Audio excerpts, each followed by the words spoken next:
Indonesia kembali menorehkan juara, tapi kali ini juara satu negara dengan pengangguran tertinggi di Asia Tenggara. Ekonomi sulit, badai PHK merajalela.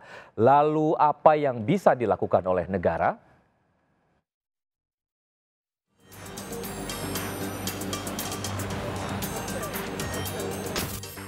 Sudah susah cari kerja malah kena tipu puluhan juta. Itulah nasib yang dialami puluhan warga di Kecamatan Cabang Bungin, Kabupaten Bekasi, Jawa Barat.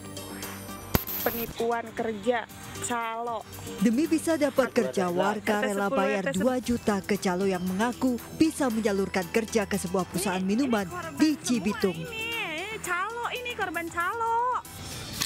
Tapi setelah berbulan-bulan pekerjaan yang dijanjikan tak kunjung didapatkan, puluhan korban telah melapor ke Polrestro Bekasi.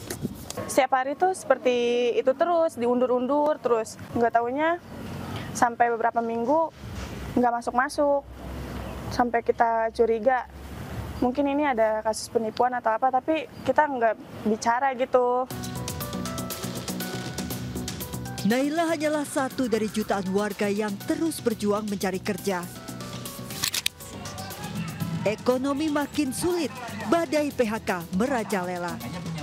Fakta di kawasan Cilegon, Banten misalnya, data Disnaker setempat menyebut 8 perusahaan manufaktur melakukan PHK besar-besaran sepanjang Januari hingga Juni 2025. Dari Januari sampai sekarang itu 98, itu sudah belum termasuk PDSU dan Bungasari ya. Harapan kami pihak perusahaan ketika akan melakukan PHK agar bisa berkomunikasi dulu dengan kita. Dilanda badai PHK menempatkan Indonesia sebagai juara satu negara dengan jumlah pengangguran terbesar di Asia Tenggara.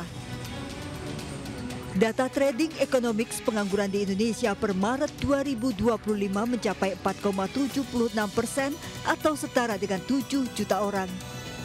Angka itu lebih tinggi dari Brunei, Filipina, Malaysia, Vietnam, Singapura, dan Thailand. Tim Liputan iNews melaporkan. Pemirsa, viral di media sosial, seorang dokter spesialis ginjal di RSUD Sekayu Musi, Banyuasin, Sumatera Selatan dimarahi keluarga pasien. Dinas Kesehatan Sumsel melaporkan tindakan pasien ke kepolisian. Apa yang sangat bagus kamu bilang tadi? Nih, mana layaknya? Ini. Seorang pria keluarga pasien ini mengamuk dan marah kepada dokter spesialis ginjal di Rumah Sakit Umum Daerah Sekayu Musi, Banyuasin, Sumatera Selatan. Tak hanya membentak, pria ini juga memaksa dokter membuka masker.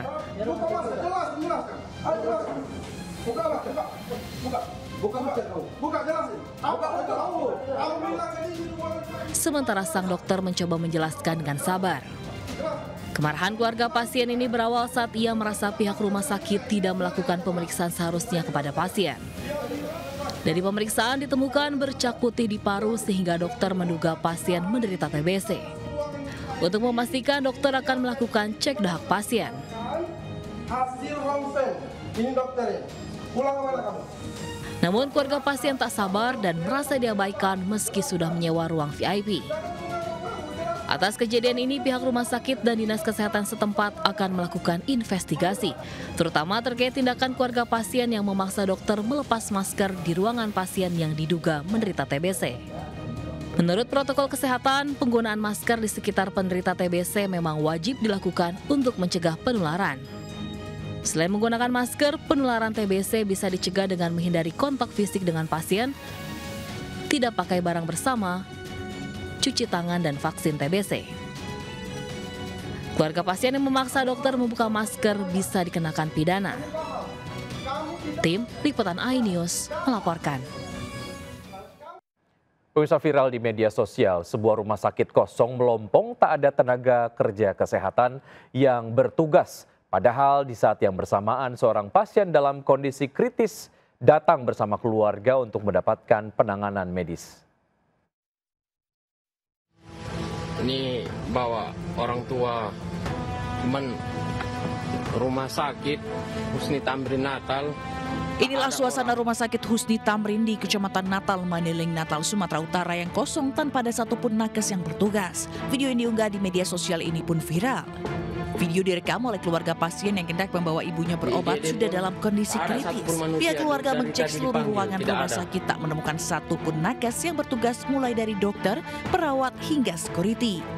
Akibatnya keluarga pasien terpaksa membawa ibu mereka ke rumah sakit lain yang jaraknya ratusan kilometer.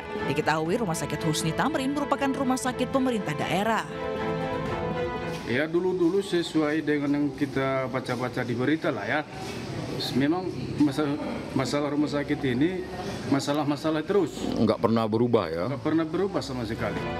Warga berharap pemerintah Mandailing Natal memberi sanksi tegas kepada pihak terkait agar kasus serupa tak terulang lagi. Dari Mandailing Natal, Sumatera Utara, Ahmad Hussein Lubis, iNews melaporkan. Pemirsa, warga digemparkan dengan munculnya hujan semen di kawasan Desa Citerep, Kabupaten Bogor, Jawa Barat. Akibatnya sejumlah kendaraan dan rumah warga tertutup debu yang diduga berasal dari pabrik semen.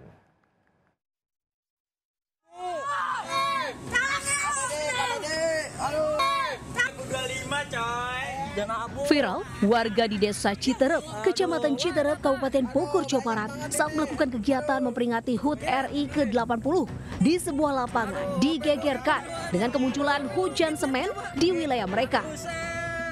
Hujan semen yang pekat membuat warga berusaha menyelamatkan diri dan pakaian yang tengah dijemur.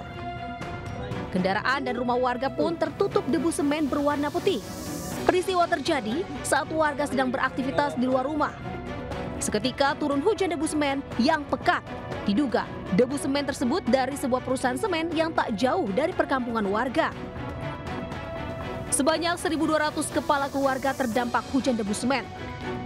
Bahkan akibat peristiwa itu warga kampung Cigeger banyak yang mengalami sakit ispa lantaran menghirup debu tersebut. Warga berharap pemerintah menindak tegas perusahaan yang dapat membahayakan kesehatan warga. Dari Kabupaten Bogor, Jawa Barat, Cahya Supriyatna melaporkan. 11 siswa terluka dan 2 diantaranya luka parah akibat tertimpa atap 2 ruang kelas yang ambruk di Mauk, Kabupaten Tangerang, Banten. Diduga atap ambruk akibat hujan yang disertai angin menerjang selama 3 hari terakhir.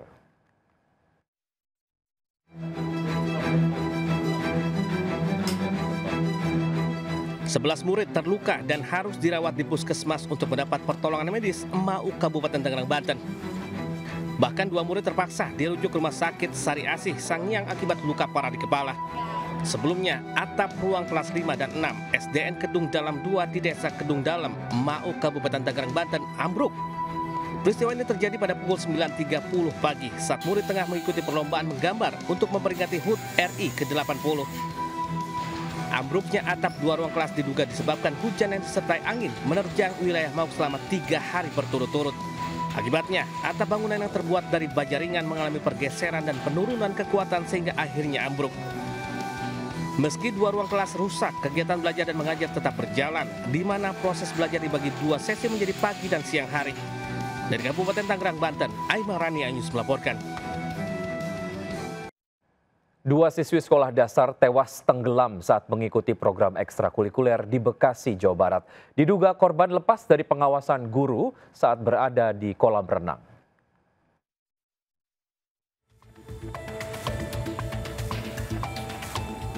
Dua siswi SDIT Ibnu Jahari di Pondok Ungu Permai, Babelan, Bekasi, Jawa Barat tewas tenggelam usai mengikuti kegiatan ekstrakurikuler renang di lingkungan sekolah. Kedua siswi yang masih berusia 7 tahun ini diantar oleh orang tuanya masing-masing untuk mengikuti kegiatan ekstrakurikuler sekolah. Ketika orang tua pulang ke rumah, tiba-tiba pihak sekolah menelepon dan mengabarkan kalau kedua siswi ini meninggal dunia. Kepolisian masih terus melakukan penyelidikan terkait adanya kelalaian dari pihak sekolah. 6 orang saksi pun telah diperiksa. Saat ini kedua korban sudah dimakamkan oleh pihak keluarga. Dari Kabupaten Bekasi, Jawa Barat, Ahmad Jauhari Lutfi, iNews melaporkan.